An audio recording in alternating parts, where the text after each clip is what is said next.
I'm looking forward. Now, the first thing that I'm going to say, my friend, before we begin, big thank you for taking time out of your afternoon, your evening to talk with me.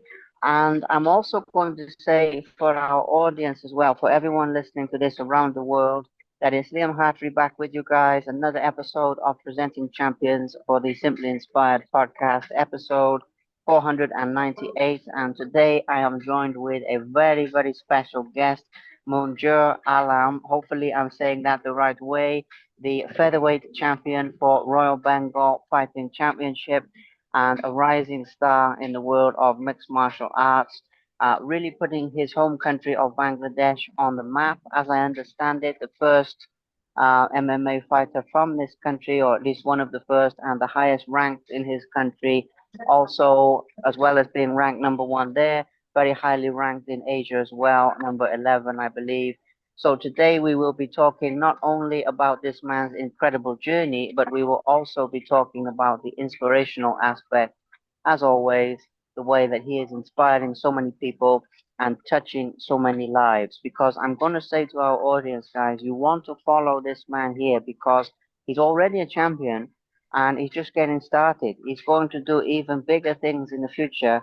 Believe me, he's going to achieve a lot more in mixed martial arts. So follow him. And like I already said, Monsieur, my friend, champ, thank you so much for joining, brother. Thank you. It's really my pleasure that actually like it's an honor, as I said before.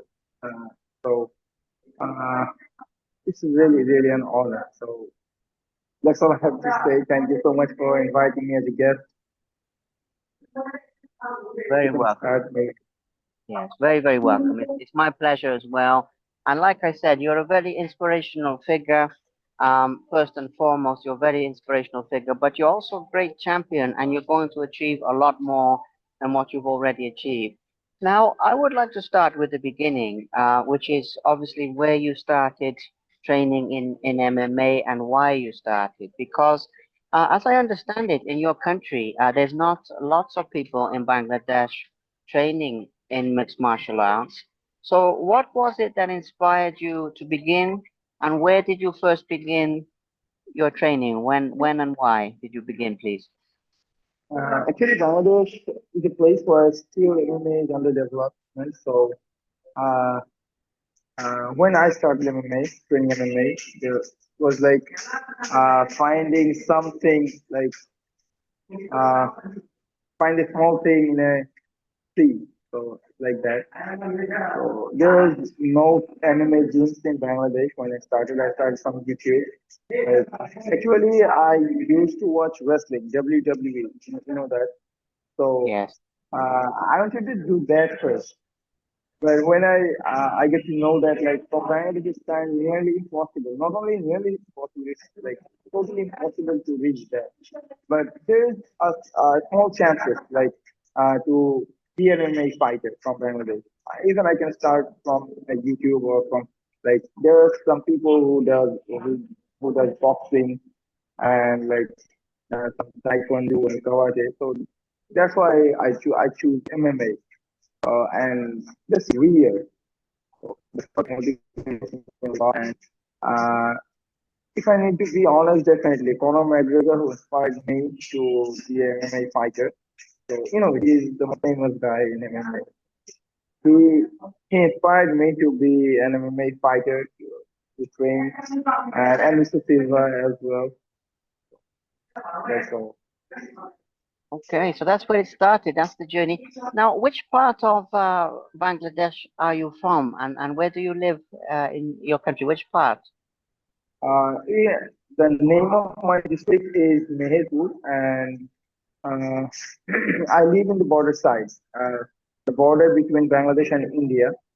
So, you know, the border side are not that developed area, especially in Asian countries.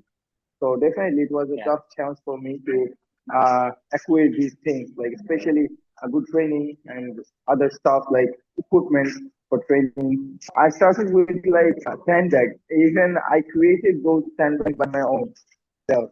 So it was very tough. I couldn't even have gloves for training. So That's how I started, and now I'm living in currently in the central of Bangladesh, is the capital, like Dhaka, and I'm training in Habib Film Academy right Okay, very good, very good. Now, when people begin training in a sport, yeah, there's usually a transition from when you begin training and you enjoy it to when you realize that you can go a long way. You know, when you have the understanding that you can become a champion, that you are very good, and it goes from being kind of a hobby to being something that you really dedicate yourself to. And when we think back to your younger years when you were starting, at what point did it go or did the transition happen from saying, okay, I enjoy doing this to saying, okay, I'm actually going to be a champion in this and I'm going to go as far as I can? Does that make sense? Yeah, I'm going to ask you that other question again, okay? About what people first thought when you were training MMA in your country because it's not very big and people didn't always understand. So, can we talk about that subject again, please? Now we can hear each other. Actually, it was very, very tough to make people understand what actually I like. Especially MMA was still growing. I started training with martial art in 2017. So definitely it was due to the war as well. Like it was still growing in this whole world. So Bangladesh is from South Asia. So in South Asia, mixed martial art was uh, far behind. So that's why even in Bangladesh it was like long back. So it was tough for me. Actually, I'm doing MMA. Maybe a lot of people knew about that, but because of the lack of promotions here in Bangladesh, it was very very tough. But now Well, people I are admire, understanding. yes. Now they understand. Okay, Yeah, now they are understanding that there is something called mixed martial arts. Like there are multiple promotions in much now, and there are multiple promotions in boxing as well. Like so, definitely it's growing very very fast in Bangladesh. that's really good. And you've played a big part in that, which is something I would also like to touch on. Because do you feel that because you're a champion and because you're successful, you've encouraged more people to join the sport of mixed martial arts now because of your success? Definitely, sir. It's like I'm very proud that like in the beginning I'm working for the sport I love from the beginning, and people are getting inspired by me. There are many like young people who told me that brother, I was inspired by you. Man, you inspired me to train MMA, train martial arts. That time when they say that, I feel like, yeah, now I'm doing something. I'm doing something I can say that I'm proud of. So that's what motivates me more and more to inspire more people. Absolutely. I love that. Absolutely love that. Now, so far in your career, what has been your proudest moment? Which moment are you most proud of? Is it winning the title, the featherweight title, or is it something else in your career that is your proudest moment? Actually, the most proud moment of my career was the first win of my career in mixed martial art, which was in India against an Indian guy. And on that tournament, I won the gold medal. In South Asia, like in Bangladesh, India, in Nepal, most of the tournaments are like uh, most of the amateur competitions, especially like tournaments. They're 2 3 in 2 or 3 days. You become champion. You get the gold medal. It was this moment of my life. Yeah, definitely, like I can explain how I was feeling that time. Wonderful. Amazing, amazing achievement and something to be very, very proud of. But in your career though, what has been your toughest fight, your most challenging fight, and for what reason? My toughest fight was against Sahil Kabir. Like he was an Indian guy and that was a professional debut. And that guy was a national GFI Grand Champion of India. So it was definitely a tough fight for me. And like I was definitely dominated him. I dominated him, and but he was like, I will never give up. So that's why I felt the toughest moment that he was like his face was cut in his face, water on his nose. He was like, man, I'm still here and I will give my best to beat you. So when you face a guy who never gives up, like it's really, really tough time. So I feel like that was my toughest fight. That was like debut, professional debut fight. Absolutely. Something to be very proud of. And yes, it's the mindset of a true champion for sure. What you explained there, something to be very proud of. Now, you represent your country in the sense that people around the world are hearing more about Bangladesh and hearing more about your national pride from you competing. How do you feel about representing your country to the world? Like without any doubt, like it's like an honor and a pride for every man when every people to represent his own country, to hold the flag of his own country on the back, and people are chanting like, go ahead. So it's really a pride moment for me, and definitely I cannot explain like how it feels when you say, go ahead, man, bring the glory up with you. It's really motivates me all the time. It's the people who motivates me more and more, like more than anything. When they say I'm with you, uh, flag, like it's unexplainable like moments.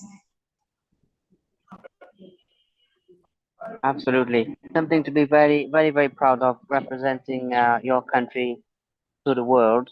Now, how do your family and your loved ones react when they watch you fight? Because, like, your mother, father, and siblings, all of these people, do they worry about you and get a bit scared for you sometimes? Yeah, 100%, 100%. So, like there are very few people who took fighting as a profession, as a career here in Bangladesh. Especially when I took this as a profession from Bangladesh, it was like nobody.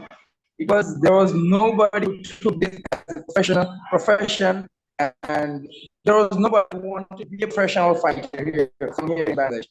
But some people used to do just for their hobby, like okay, I'm just doing it for sometimes I'm doing it for free. Okay, let's fight and let's see how much I learn and how much I can in a real situation.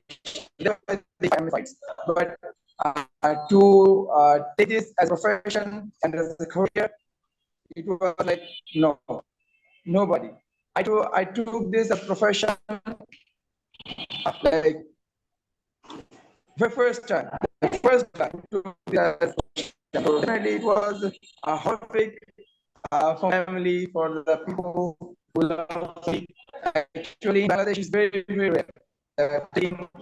Someone is taking fighting as a career. So definitely, it's like uh, it was very, very tough for them to support me. Even until I win my first gold medal in India, they didn't support me. Even till now, they didn't even watch any of my fights. Or like they might not bear the things that I'm hitting someone hitting me. So it's really tough for them. It's like they are like supporting me. They want their son to be champion, to be glorious, but they don't want to see the fights. they don't I want to understand. see me or some other people get hurt. So there's the thing. I understand. I understand very much. Yeah. Well, it's natural. It is natural that someone you love is in there. You worry about them from their perspective, but it's very good. So, okay. Now, obviously, in terms of your future plans, as I said at the beginning, you are already a champion now. You're already featherweight champion, but obviously, you're going to get bigger and you're going to go further. So, what do you think your future plans will be? Say if we were to talk again a year from now, 2 years from now, where do you think you will be by that time? Since the day when I started this thing, I considered I myself, you must need to be a world champion. So, and still there, I will try my best. I'm trying my best, and I will give my best to be a world champion. I don't know how further I can go, but I will try my best to be a world champion. And like I got inspired and I got like emotional. Like more one quote that he said, maybe not today, maybe not tomorrow, and maybe not the next month, maybe not the next year, but one day I will become champion. So that quote hits me hard.